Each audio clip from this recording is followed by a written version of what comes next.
레리간 여러분 안녕하세요. 영화서 원장입니다. 2025년 3월 느헤미야 기독연구원 원장 배덕만 교수 인터뷰 기사봅니다. 물론 성경은 아무나 읽을 수 있죠. 심지어 마귀, 이단, 타종교 무신론자도 성경을 읽죠. 윤석열이 성경 읽었다고 말했더니 보수 기독교인들이 열광하고 난리가 났습니다. 마치 윤석열이 회심해서 진정한 기독교 신자가 됐다고 생각하는 것 같아. 근데 윤석열이 성경을 제대로 읽었으면 절대로 감옥에서 나오면 안 되는 거죠. 자기의 죄를 깨달았을 테니깐. 설령 나왔을지라도 온 국민 앞에서 잘못했다고 석고대죄를 했어야지. 그런데 자기 추종자들 앞에서 웃으며 주먹을 쥐었잖아. 자, 여러분, 굉장히 제가 볼 때 이런 말은 하면 안 됩니다. 왜냐면은 한 영혼 혹은 한 인간에 대해서 너무 혐오적이라는 거죠. 윤석열이 마귀입니까? 그렇지 않잖아요. 여러분, 정말 너무, 보십시오. 심지어 마귀, 이단, 타종교, 무신론자도 성경을 읽죠. 윤석열이 성경 읽었다고 말했더니 보수 기독교인들이 열광하고 난리가 났습니다. 자, 여러분. 윤석열 대통령이 아니라 반대로 어떤 정치인이라 하더라도 나랑 뭐가 안 맞는다 하더라도 성경 보신다 그러면 당연히 우리 기독교인들은 참 좋은 마음이 드는 거죠. 기쁜 마음이 드는 거죠. 그런데 너무 이렇게 윤석열이 마치 회심해서 기독교 신자가 됐다고 생각하는 것 같아. 근데 윤석열이 성경을 제대로 읽었으면 절대로 감옥에서 나오면 안 되는 거죠. 자기의 죄를 깨달았을 테니까. 설령 나왔을지라도 온 국민 앞에서 잘못했다고 석고대죄를 했어야지. 여러분, 성경을 읽고 내 죄를 깨닫는다는 것은요, 내가 하나님 앞에 죄인임을 깨닫는 거지 탄핵을 인정한다, 그런 게 아니잖아요. 정말 이런 말을 할 수 있다는 것 자체가 사실 제가 볼 때 느헤미야 기독연구원 원장 배덕만 교수는 성경을 모르는 사람이에요. 성경이 여러분 탄핵 찬반이 성경입니까? 아니, 성경이 탄핵 찬반에 대해서 지금 그게 뭐 판결문이에요. 그게 아니잖아요. 한 인간이 성경을 읽고 내 존재 자체가 하나님 앞에서 죄인임을 깨닫고 오직 예수님의 보혈로 내가 구원받는다 라는 것을 깨닫는 게 성경인데, 느헤미야 기독연구원 원장 배덕만 교수는 본인이 신학교수라고 주장을 하지만 제가 볼 때 성경을 모르는 사람이고, 정말로 인간의 죄라는 것이 성경에서 뭐가 죄라고 하는 거예요. 여러분, 탄핵에 대해서 찬성하고 반대하고 그게 죄입니까? 그게 아니잖아요. 우리의 원죄를 말하는 거잖아요. 원죄를. 그런데 이 사람이야말로 제가 볼 때는 좌파라고 그럴까요? 이 좌파 중에서도 너무 막 극단적 좌파인 거죠. 본인 생각이 거기 확 사로잡혀 있다 보니까 성경도 왜곡하고, 윤석열이 성경 보는 것도 싫은 거야, 이 사람은. 그러니까 싫은 거예요, 막. 윤석열이 지옥 갔으면 좋겠다. 뭐 그런 입장인 듯해요, 제가 보니까. 그런데 여러분, 나랑 정치적으로 의견이 다르다고 해서 여러분 지옥 가는 거 기뻐하면 안 됩니다. 어떻게든지 그 사람이 성경을 읽고 예수님을 만나서 구원받는 게 기뻐야지만 우리 기독교인이잖아요. 그런데 제가 볼 때 느헤미야 기독연구원 원장 배덕만 교수는, 저야말로 이분이 정말 뭐라고 할까요? 이분이 말하는 거 있잖아요. 마귀, 이단, 타종교, 무신론자가 성경을 읽는 수준으로 성경을 읽은 사실상 구원을 못 받은 사람이 아닌가. 하여튼 이 사람 인터뷰를 보니까 저는 그런 생각이 좀 스쳐 지나갔다. 이런 의견을 제가 말씀드리고 싶습니다. 제가 이렇게 말씀드리는 것도 배덕만 교수 지옥 가라 그런 게 아니라, 정말 성경을 바로 읽으시고 자신의 원죄, 죄악을 깨닫고 하나님 앞에 회개하고 하나님의 백성이 되고 배덕만 교수가 지옥 가지 않기를 바라는 그런 구원을 꼭 받으셨으면 좋겠다, 이런 의견을 드리는 거예요. 현재 제 의견은 배덕만 교수는 구원받지 못한 것 같다라는 거죠. 그런데 2018년도 한국 기독교 학생회 출판부 IBP죠. 여러분 IBF라고 선교단체 아시잖아요. 거기서 출판사를 크게 하잖아요. 우리나라의 기독 서적 출판사 중에 가장 큰 곳 중에 하나죠. 한국 기독학생회 출판부 IBF에서 하는, 끝에 F를 P로 바꿉니다. IVP입니다. IVP와 기독교 윤리 실천 운동, 기윤실이죠. 기윤실은 당연히 좌파 단체죠. 여러분 다 아시는 것처럼 말도 많고 탈도 많은 좌파 단체 기윤실이죠.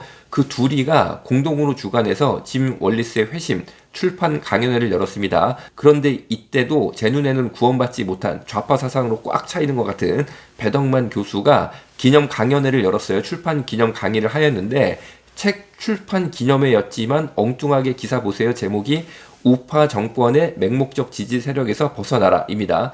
그러니까 너무 좀 엉뚱한 거죠. 한국 기독교 학생회 출판부 IBP와 기운실 두 단체가 주관하였고, 기념 강연에는 배덕만 교수가 강의를 하였는데, 그러면 책에 대해서 얘기를 하면 되잖아요. 그런데 엉뚱하게 기사 제목이 우파 정권의 맹목적 지지 세력에서 벗어나라 입니다. 왜냐하면 이날 배덕만 교수 강의의 큰 줄기, 그리고 한국 기독교 학생회 출판부 IBP죠. 그리고 기훈실의 큰 줄기가 우파 정권의 맹목적 지지 세력에서 벗어나라 였기 때문에 기사가 이렇게 나갔다라는 것이 제 의견입니다. 그런데 이때 강의 때 배덕만 교수는 한국의 기독교 보수주의가 문화적 사회적 차원에서는 제사 및 전통 문화에 대한 부정적 태도를 일방적으로 고수해왔고, 여기서 살펴볼게요. 이런 발언을 했어요. 한국의 기독교 보수주의, 우리가 말하는 이 보수 기독교 있잖아요. 보수 기독교가 문화적 사회적 차원에서는 제사 및 전통 문화에 대한 부정적 태도를 일방적으로 고수해왔다. 그러니까 이 문장을 잘 해부해서 보면은 배덕만 교수는 제사에 대해서 부정적인 태도가 아니라는 거죠. 그거를 우리가 볼 수 있어요. 제 눈엔 그게 보여요. 그런데 여러분, 제사는 우상 숭배입니다. 제사 우상 숭배다 절대 제사 지내면 안 돼요. 당연히 부정적 태도를 우리가 고수해야 됩니다. 그런데 한국의 보수 기독교가 제사에 대해서 부정적 태도를 일방적으로 고수해 왔다라고 언급함으로써 제사에 대해서 부정적 태도를 아직까지도 계속 고수하고 있는 기독교 보수에 대해서 비판적인 시각을 드러냈다는 거죠. 그런데 구원받은 하나님의 백성은 절대 그 귀신이죠, 귀신. 귀신한테 절하는 게 본능적으로 안 되게 돼 있다는 거죠. 이런 면에서도 제가 배덕만 교수는 구원받지 못한 것 같다라는 의견을 더 가지게 됐어요. 그리고 그 뒤에 발언 봅니다. 남녀 평등, 양심적 병역 거부, 동성애자를 포함한 사회적 약자들의 인권 문제에 대해서는 시대에 뒤떨어진 사고를 고집해서 문제라는 취지의 강연도 이어서 하였는데, 자 보세요. 양심적 병역 거부. 주로 이단이 이런 주장하잖아요. 양심적 병역 거부 하는 게 어떤 이단 단체인지 여러분 쉽게 알 수 있잖아요. 그리고 동성애자 당연히 성경에서 동성애 반대합니다. 그런데 이 사람들을 사회적 약자라고 배덕만 교수는 표현을 하면서 이런 사람들의 인권 문제에 대해서 보수 기독교가 시대에 뒤떨어지는 사고를 고집하여 문제라는 취지의 발언도 했어요. 여러분, 당연히 성경에서 동성애 반대하죠. 그리고 이단, 여러분 당연히 이단 안 됩니다. 그런데 여기에 대해서 우리가 보수 기독교가 시대에 뒤떨어진 사고를 고집하고 있는 문제 집단이다. 여러분, 이런 발언을 한 것에도 저는 배덕만 교수가 구원받지 못해서 이 안에 아직 성령님이 조명하시는 그 조명함이 없다 보니까 동성애도 옹호하고, 그리고 이단 문제도 옹호하고, 그런 듯한 발언을 한 것이 아니냐라는 것이 제 의견인데, 이날 강의를 주관했던 것이 한국 기독교 학생의 출판부 IBP와 기독교 윤리 실천 운동 기훈실이니까, 기훈실이야 문제 많은 거 여러분 아실 거고, 한국 기독교 학생에도 사실은 문제가 있는 거 아니냐라는 의견을 제가 가지게 됐어요. 한국 기독교 학생의 IBF죠. IBF와 좌파 신학자 배덕만의 사랑은 아직까지도 끊어지지 않고 있습니다. 최근인 2025년 1월 6일에서 10일까지 동서울 IBF 겨울 수련회가 열렸는데, 저녁 집회 주 강사, 그러니까 은혜 받자고 우리 청년들이 IBF 수련회를 갔는데 집회 주 강사가 배덕만 교수였습니다. 큰일 났어요. 배덕만 교수가 주 강사면은 어떤 은혜를 받았겠습니까? 큰일 났습니다. 또한 이런 면에서 한국 기독교 학생의 IBF도 사실은 운영진 혹은 이 선교단체 수뇌부라고 할까요? 그런 분들이 좌파라는 합리적인 의구심이 들고 있는 상황입니다. 2017년 6월에는 한국 기독교 선교 100주년 기념교회 담임목사 이재철 목사님이셨어요. 당시 이재철 담임 목사님이 교회 창립 12주년과 교회 개혁 500주년을 기념하여 종교개혁의 환희와 고뇌란 주제로 종교개혁 500주년 신앙 대강좌를 하였는데, 해당 주제인 한국교회와 종교개혁 500주년 현실과 과제, 그 환희와 고뇌란 제목으로 누가 강의를 했느냐, 주제에 맞는 대표 강의를 누가 했냐, 제가 지금 그 얘기를 하는 거예요. 그 주제 강의를 누가 했냐면은 좌파 신학자 배덕만 교수가 해당 주제 강의를 하였습니다. 그러니까 이재철 담임 목사는 당시에 종교개혁 500주년 대강좌를 열면서 해당 주제 대강의로 좌파 신학자 배덕만 교수, 제 눈에 볼 때는 구원받지 못한 배덕만 교수를 딱 찍어가지고 강의를 시켰어요. 여기서 이재철 담임 목사의 성향이 드러났다라고 저는 생각을 하는 거죠. 코로나로 교회에 오는 것이 막아졌던, 봉쇄됐던 그때에 사실은 대면 예배를 사수하기 위해서 많은 기독교인들이 참 고초를 겪었어요. 그런데 그 당시에 이재철 담임 목사는 뭐라고 주장을 했냐면, 100주년 기념교회 이재철 목사는 코로나 시대 온라인 예배 제2의 종교개혁이라고 주장했습니다. 코로나로 예배를 못 드리게 하였던 2022년 10월에 코로나로 인한 예배 금지를 이재철 목사는 옹호하는 것 이상으로, 옹호하는 정도가 아니었어요. 제2의 종교개혁이라면서 막 추앙까지 했어요. 이는 교회에서 예배를 못 드리게 조치한 문재인 대통령을 제2의 종교개혁을 단행한 위대한 대통령으로 당연히 암시하는 발언이었습니다. 이재철 목사의 당시 입장은 이렇습니다. 끊임없이 하나님의 집을 세우는 인간들과 끊임없이 그것을 허무시는 하나님.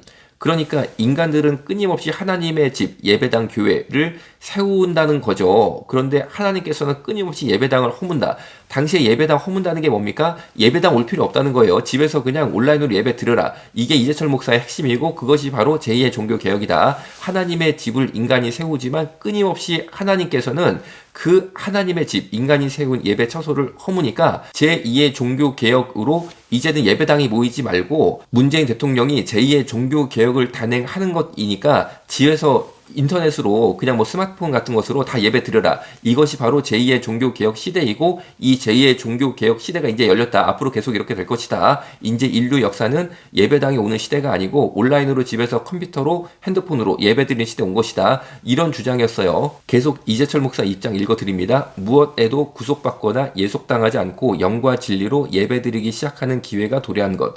그러니까 집에서 혼자 인터넷으로 예배드리는 것이 무엇에도 구속받거나 예속당하지 않고 영과 진리로 예배드리는 것이다. 이런 주장을 한 거예요. 그래서 예배당에서 예배드리지 말고 집에서 그냥 알아서 온라인 예배 드리자라는 것이었습니다. 이재철 목사님이 이렇게 온라인 예배 추앙, 문재인 추앙하신 지 5년 정도 지난 거죠. 현재 시점에서는요.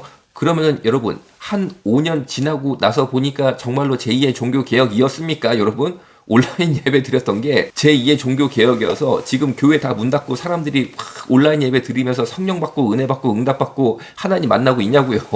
전혀 아니잖아요. 전혀 아니잖아요. 그리고 이재철 목사님만 우리가 현배경으로 볼게요. 이재철 목사님께서 주님의 교회 담임 목사셨고 스위스 제네바 한인교회 목사셨고 100주년 기념교회 담임 목사셨는데 세 군데 담임 목사 영입하신 거죠. 그렇다면 왜 아직까지 이 새 교회를 본인은 허물지 않고 계시는지 이해가 안 된다는 겁니다. 아니 이게 종교개혁이라며요. 교회 부숴야 된다며요. 그리고 집에서 그냥 혼자 유튜브로 예배드리는 것이 무엇에나 구속받거나 예속당하지 않고 영과 진리로 예배드리는 거라며요. 그럼 본인부터 주님의 교회 때려 부수고 스위스 제네바 한인교회 때려 부수고 100주년 기념교회 때려 부셨어야 되는 거 아니에요? 그리고 성도들 다 흩어져. 집에서 그냥 인터넷으로 예배드려. 이게 진짜야. 이게 제2의 종교개혁이야. 했어야죠. 그런데 이재철 목사님이 해당 발언한 지 5년 지났지만 새 교회 중에 부순 교회 하나라도 있습니까? 하나도 없습니다. 자, 여러분 이재철 목사님은 자신의 말에 책임을 지셔야 됩니다. 본인부터 이 새 교회, 주님의 교회, 스위스 제네바 한인교회, 100주년 기념교회 부수셔야 돼요. 허물으셔야 돼요. 본인이 이 새 교회 부수지 않으면서 남보고만 부수라고 한 거 너무나 무책임했습니다. 그러면 이재철 목사님이 제2의 종교개혁이라며 코로나 때 대면 예배 중단하고 온라인 예배 드리는 것을 왜 그렇게까지 추앙을 했었냐. 너무 이상하지 않습니까? 그리고 하필이면은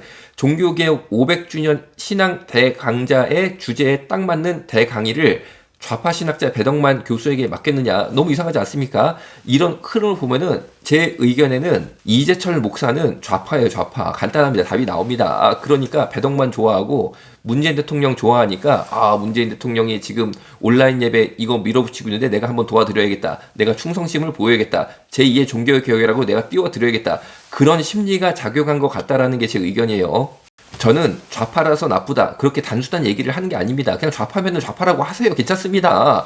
왜 좌파라고 그냥 솔직하게 말 안 하고 자꾸 그냥 아니 이게 정말 우리 성경적인 진리가 있지 않습니까? 여러분, 성경적인 진리가 예배당 부수는 게 진리야. 예배당 부수는 게 아니잖아요, 여러분.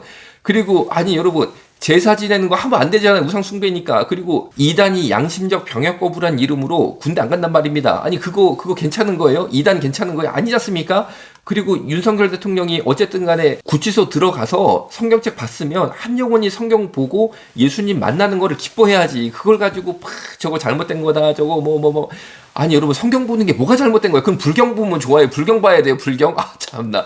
아니 여러분, 그러지 말자는 거죠. 그러지 말자는 거. 그냥 내가 좌파면 좌파라고 얘기를 하시고, 좌파라는 그 정치적 의견이 있잖아요. 그렇게 편하게 얘기를 하세요. 제발 성경 갖다 붙이고 제2의 종교개혁 갖다 붙이고 그러지 말자는 거죠. 그러지 말자는 거. 그리고 한국 기독교 학생회도 우리 단체 좌파 단체다 라고 그냥 커밍아웃을 솔직히 하세요. 그냥 좌파라서 무조건 나쁘다. 제가 그런 뜻이 아니라니까요. 그냥 내 속에 있는 내 정치적 의견으로 표현하십시오. 성경 갖다 붙이고 수련회란 이름으로 배덕만 불러다가 그냥 좌파 교육 시키지 마시고. 저는 배덕만 교수님이 꼭 예수님 만나시고 구원받기를 간절히 바랍니다. 한 영혼이라도 지옥 가는 게 절대 예수님 보실 때 기쁜 게 아니잖아요. 제가 잠깐 기도하겠습니다. 살아계신 예수님, 좌파 사상에 너무 깊게 빠져서 아버지, 정말로 성경을 왜곡하고 하나님의 은혜를 왜곡하는 아버지 배덕만 교수, 예수님 만나주셔서 회심하여 천국 가게 하여 주옵소서. 천국 문이 열리게 하여 주옵소서. 예수님 이름으로 기도드렸습니다. 아멘. 우리 바르고 백두산이 닳도록 하나님이 보호하사 우리나라 만세. 그한 사람의 기도로 세워진 나라 수신제가 지국 평천